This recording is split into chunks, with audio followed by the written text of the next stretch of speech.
level. They playing cards and they watching TV all damn day, but yet they don't know what level they on the sentencing guideline. Really? Okay, we're at Google. I'm going to jump into showing you how to find the sentencing table.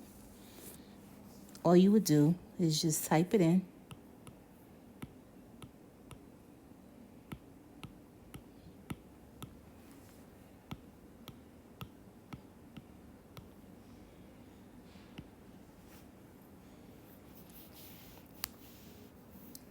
We're going to go right here to this first one because it says sentencing table. Click that. This is the table. It's pretty extensive, but I'm going to break it down so you understand it in a second. First, take note across the top, criminal history, right? 1 through 6.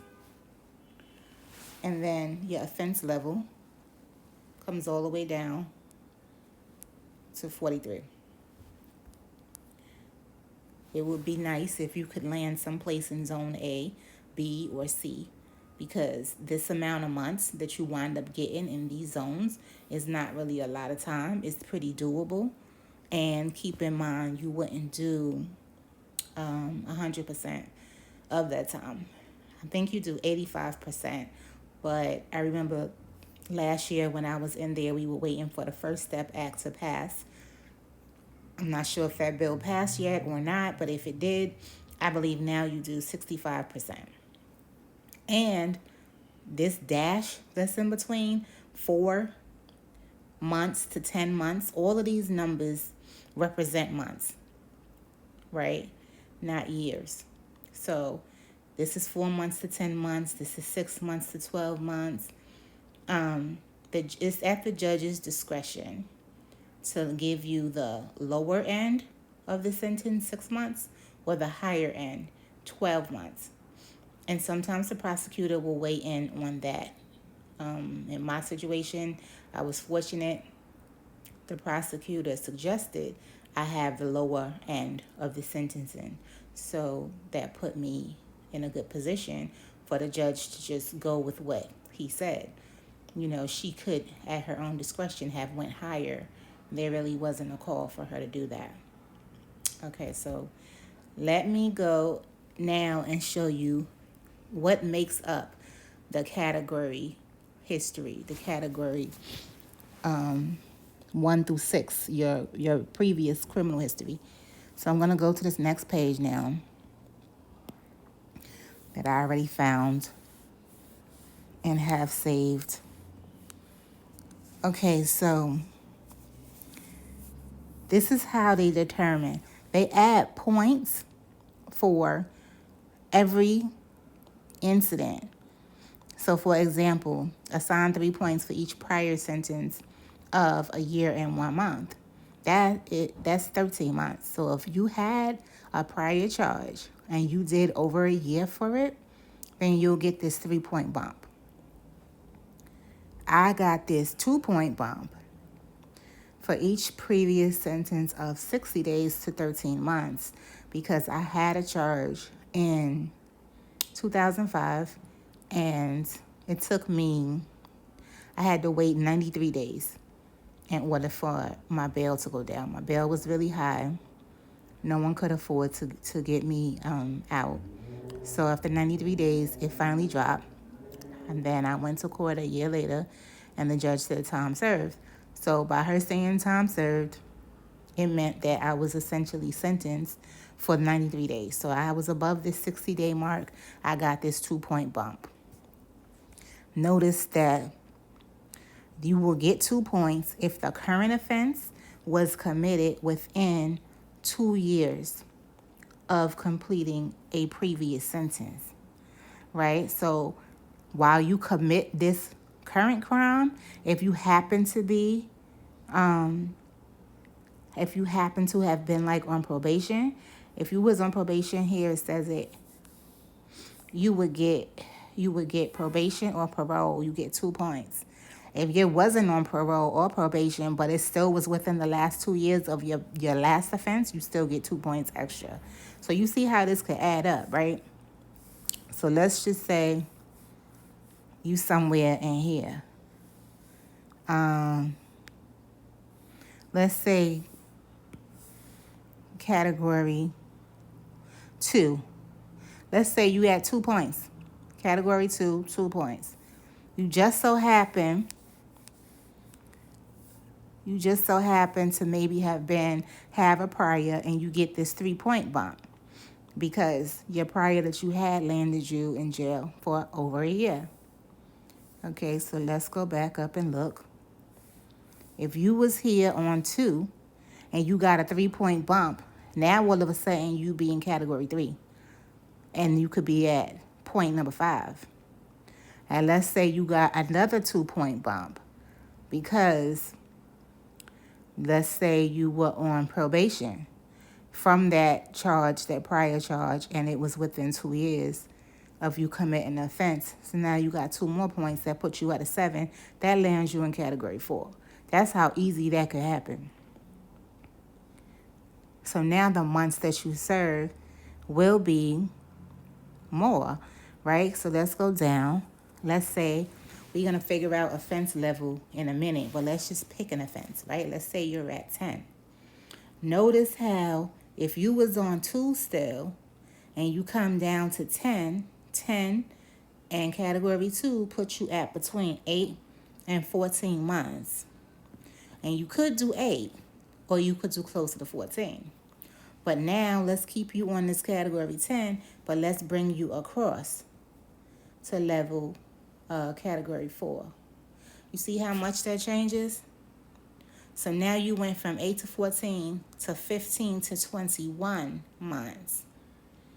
Now you in there for over a year.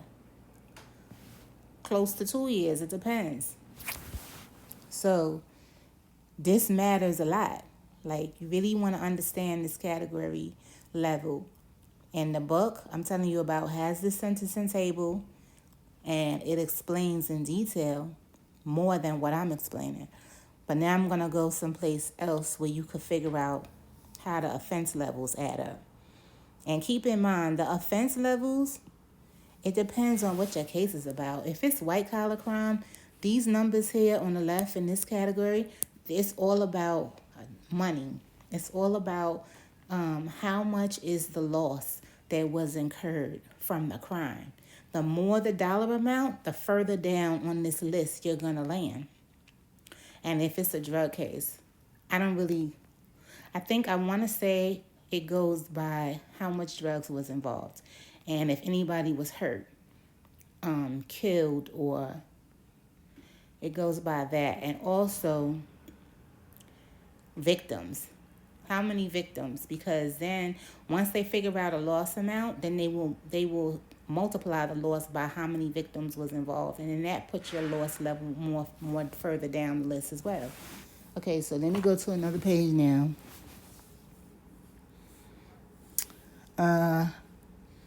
Is it this page? I could use this one as an example. So this is if you have credit cards and access devices, which they explain here. They give a footnote what they mean by access device. And they account for every possible scenario. So let's say, show you how detailed this could be.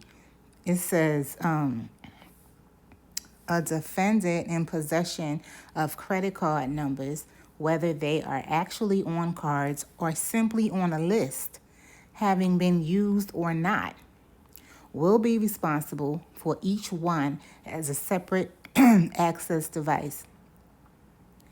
A majority of circuits have held that the $500 per unauthorized access device applies to all.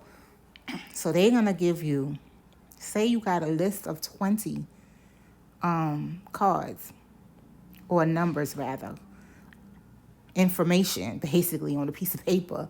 They're going to charge you $500 for each one of those, and that's going to add up as a dollar amount.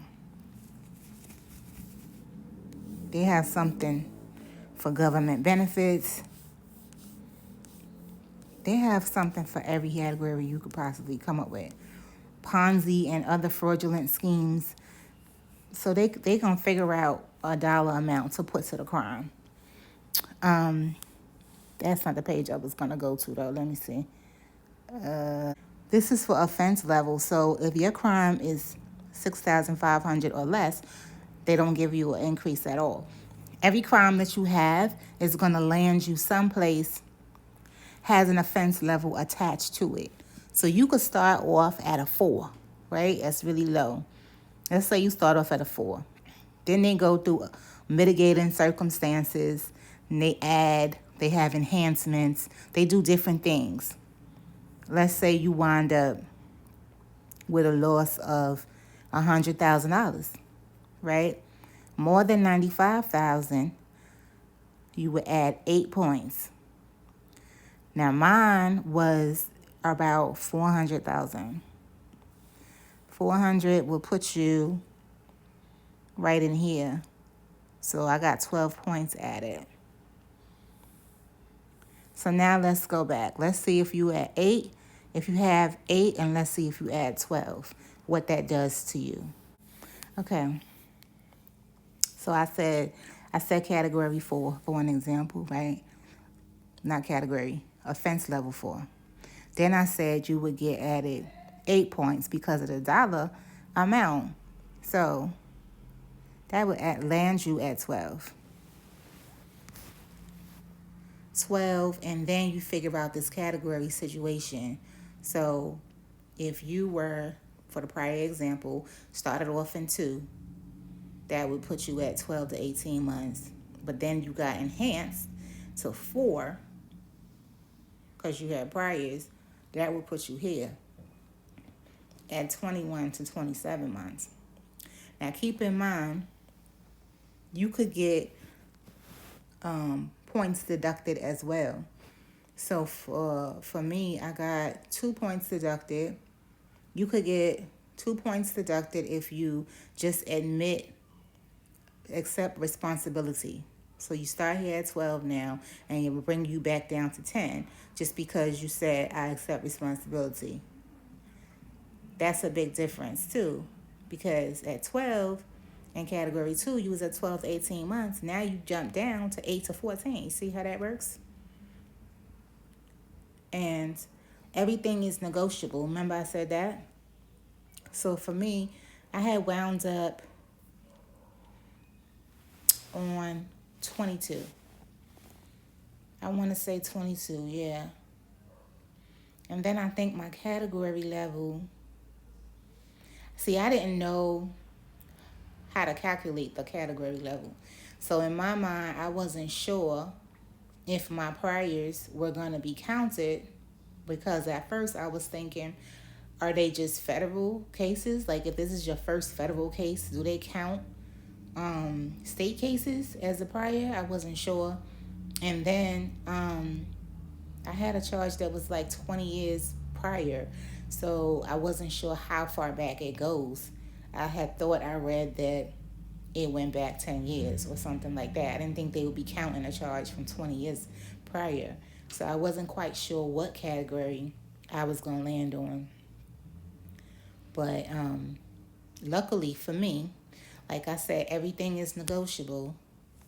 This 22 came down drastically because different things happened in my situation. But anyway, the federal prosecutor was just willing to start lower for me. So it was an old case. It was from 2011, and now it was 2019. He wasn't even the original prosecutor. That guy retired. This was someone new. This wasn't even, he had to go dig this file out and learn what was going on. It wasn't even like on his desk. So anyway, I wound up, I don't remember, but I want to say he started up, like somewhere way up. Like, I want to say somewhere in even here somewhere, maybe C. He might have started at 12. Like, I don't really remember. But then I accepted responsibility, and I wound up going up 2 more. And then I got an extra 2 points off, I want to say, because something else happened in my favor.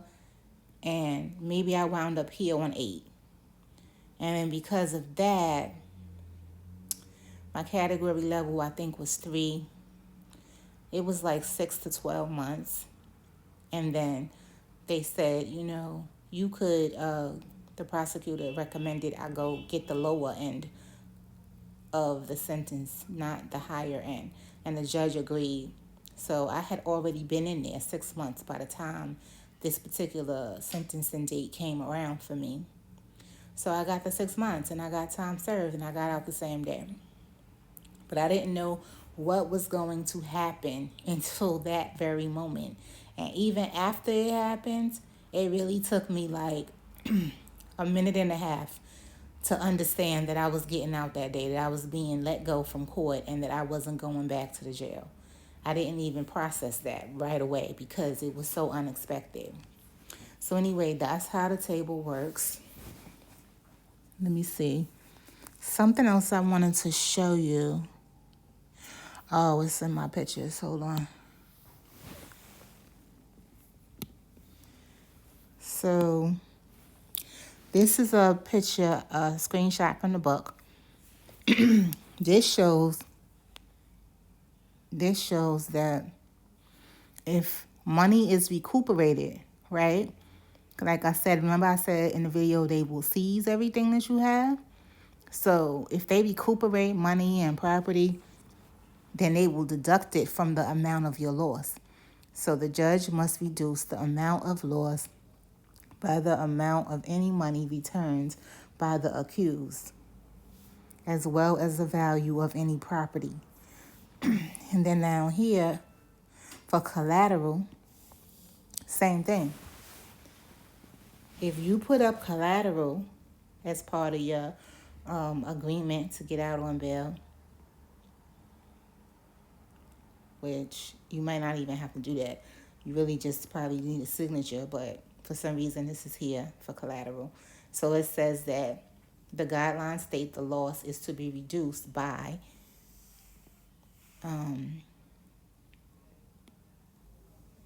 collateral pledged or provided by the defendant.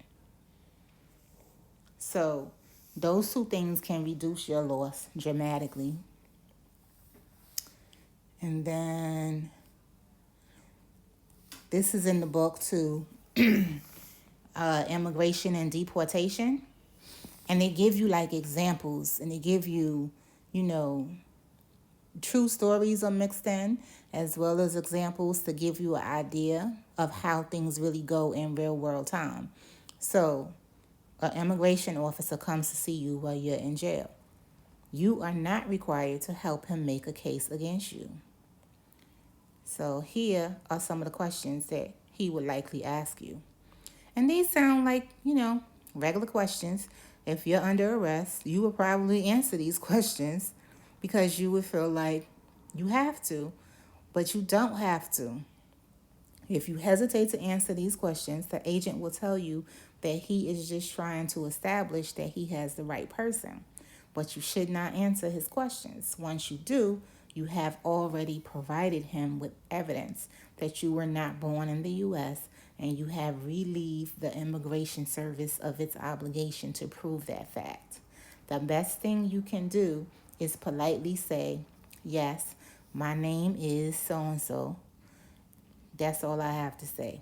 If you want to question me further, please do it through my lawyer, and then leave. Don't be intimidated by the agent. So you see, that's good information. That's why I said there's so much stuff in that book that's just so helpful.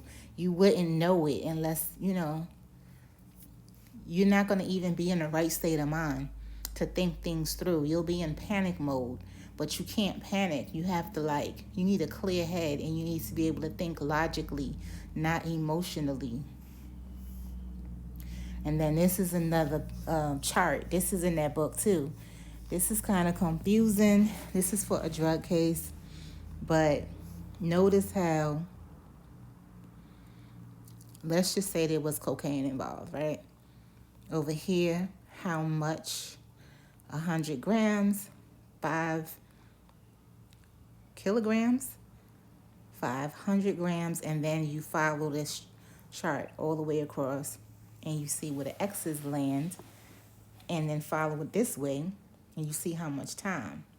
Notice that for 0 to 15 years, none of these boxes are really filled in. Like, drug cases give you so much time, so much more time than white collar does. This 0 right here is the number, okay, the first number is the minimum sentence. And then the second number is the highest sentence. So 0 to 20 years. But remember I said this 20 years will have you shook.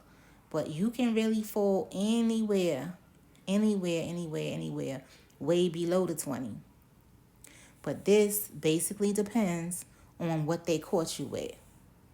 It definitely correlates to how much weight you had, and which one of these things. I guess marijuana wouldn't be so severe, especially now that a lot of states have legalized it. But it depending on whether you had meth, depending on whether you had heroin or PCP. I know that I was in a federal holding center in Arizona, and so many people come across that border from Mexico into Arizona, and they carry drugs. What was the thing? It was a particular drug. It's lethal, like it's deadly. Like people could die just by taking it if they get the wrong dose. God, I can't think of what it is right now. But that carried, if they found that on you, 10 years minimum. Just 10 years just for having it in your possession.